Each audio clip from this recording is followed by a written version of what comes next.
So I'm curious to circle back to freedom and the relationship between money and freedom. I mean, I think we can kind of answer that simply with the mechanisms we've already talked about today.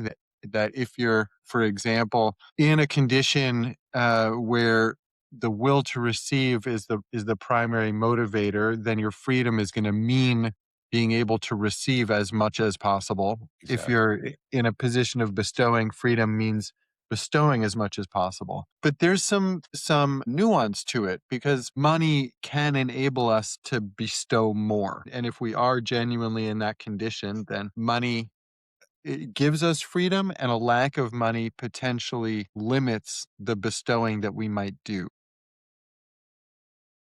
Well, that's why the popular Bible's saying isn't that money is the root of all evil, as is popularly perceived. It's the love of money that is the root of all evil, which So seems to loving say the it's gotta be put in mediator. its place. Yeah. And it's also interesting to me that to kind of position money as an intermediator between the internal and the external. And I think we do the same with language and have in this episode talked about language being an intermediary.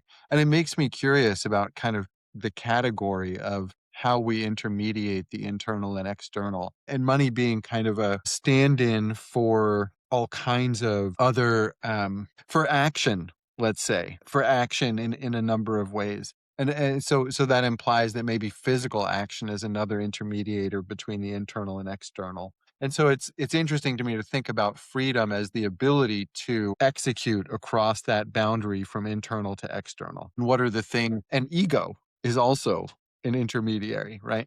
And so Sure. so if ego, money, language, and action are unmuddied, then we can bestow with complete freedom. And maybe there are other things to add to that list, but that's kind of an interesting mental model.